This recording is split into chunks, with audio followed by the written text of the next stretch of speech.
In November 1964, the United States faced a pivotal presidential election. Lyndon Johnson, the Democratic incumbent, squared off against Barry Goldwater, a staunch conservative Republican.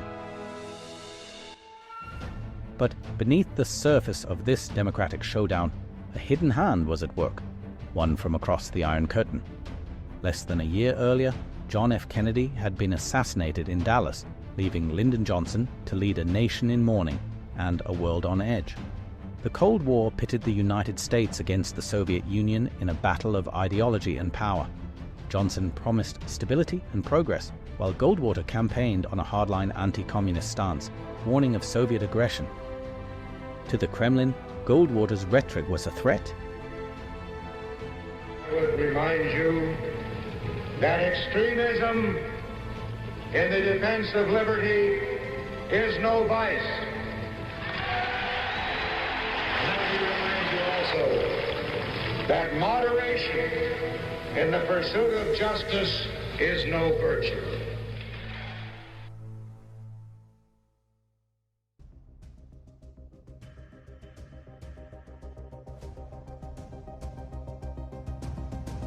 Goldwater's extremism alarmed not just Americans, but also Soviet leaders.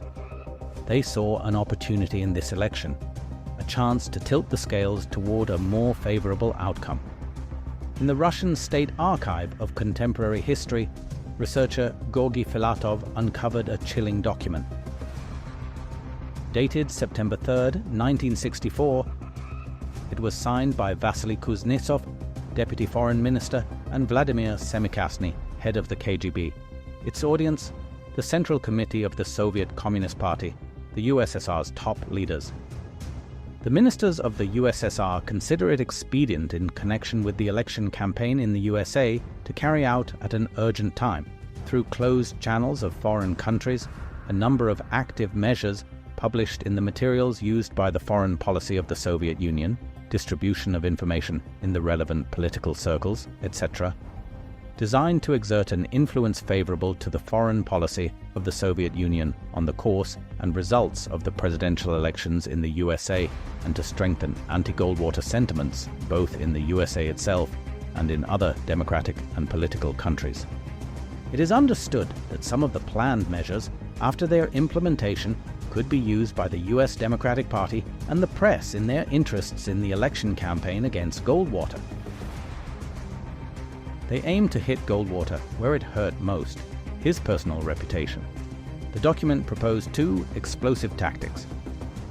Along with this, the USSR Ministry of Foreign Affairs and the KGB under the Council of Ministers of the USSR consider it desirable to prepare and implement measures to discredit Goldwater as a person among the American population. This means, in particular, A. Prepare a document indicating Goldwater's indirect involvement as an ultra-right leader in the assassination of President Kennedy.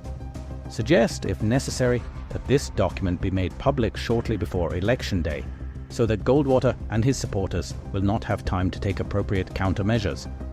B. Inspire documented information abroad that Goldwater periodically suffers from mental disorder, a maniac, drug addict, etc.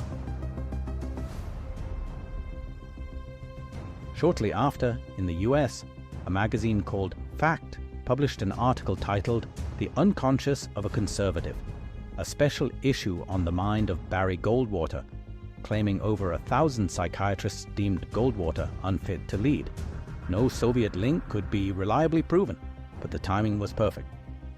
Although the responses were presented as the professional opinions of the psychiatrists, Walter Earl Barton, the medical director of the American Psychiatric Association, sent Fact a letter of protest that argued that, quote, a valid professional opinion required the traditional and confidential doctor-patient relationship in which findings are based upon a thorough clinical examination, and warned that in the event the survey was published, the APA would take all possible measures to disavow its validity. And indeed, the APA ultimately issued the Goldwater rule, but only in 1973. Even more strange, in 1969, the court ruling Goldwater versus Ginsburg on defamation. Besides the court finding that the evidence introduced at trial proved The defendants knew they were publishing defamatory statements and, quote, were motivated by actual malice when they published the statements. Senator Goldwater was awarded only $1 in compensatory damages. Yes, $1. The plaintiff, however, had demanded $1 million in compensatory and punitive damages. At least the punitive damages of $75,000 were split between the defendants, so $75,001 in total.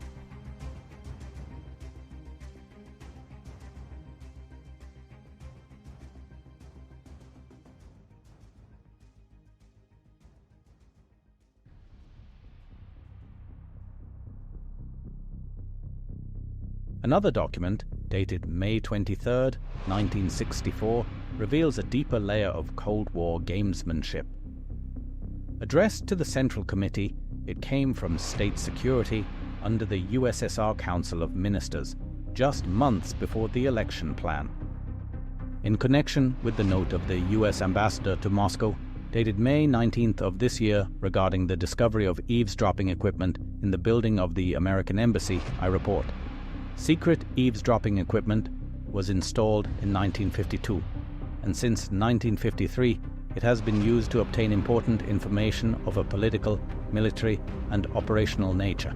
The discovery is now apparently connected to the betrayal of Norenko.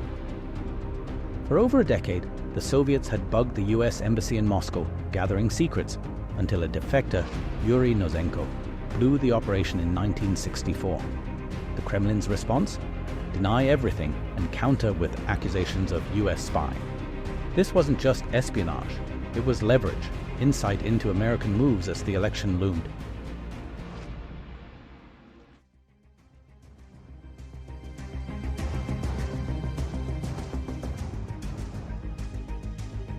How did the Soviets spread their lies? The plan relied on closed channels, secret networks in third countries like Czechoslovakia, where Allied intelligence services could amplify the message. Foreign newspapers began whispering tales of Goldwater as a warmonger, a racist, even a nuclear trigger-happy extremist. In the US, the Kremlin may have found willing allies. Leroy Wolins and David Cantor ran Translation World Publisher, a small press specializing in Soviet literature. Investigated in 1962 by the House Un-American Activities Committee for suspected Soviet ties, their operation was a perfect conduit for propaganda. Did they plant the seeds of doubt about Goldwater? The evidence is circumstantial, but the timing aligns. The KGB's active measures were subtle. Fabricated documents, whispered rumors, and stories that could drift back to American voters. Mr. Bezmenov was born in 1939 in a suburb of Moscow. He was the son of a high-ranking Soviet Army officer. He was educated in the elite schools inside the Soviet Union and became an expert in Indian culture and Indian languages.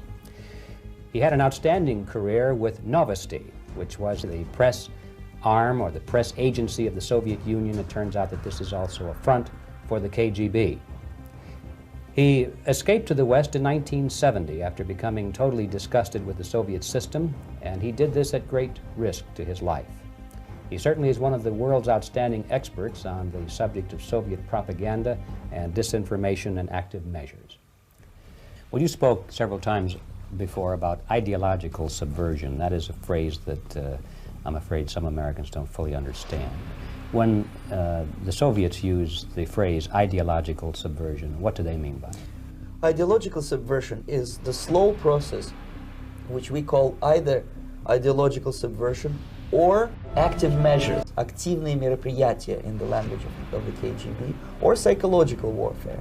What it basically means is to change the perception of reality of every American to such an extent that despite of the abundance of information, no one is able to come to sensible conclusions in the interests of defending themselves, their families, their community, and their country.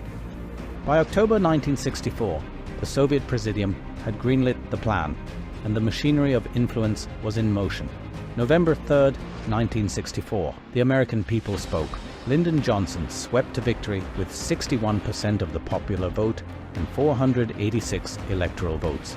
Barry Goldwater limped away with 39% and just 52 electoral votes, winning only 6 states, a landslide. But was it shaped by Soviet shadows? Goldwater's campaign had struggled against a tide of fear of his extremism, his rhetoric, his fitness, the fact article, the whispers of instability, the echoes of Kennedy's death, all played a part.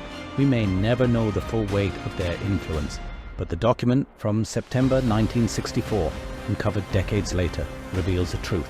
The Kremlin saw America's democracy as a battlefield, one worth fighting on with lies and shadows. The 1964 election wasn't the end of Soviet meddling, it was a beginning. In 1968, they offered cash to Hubert Humphrey against Richard Nixon. In the 1980s, they targeted Ronald Reagan with disinformation. The disaster is coming closer and closer. The danger is real.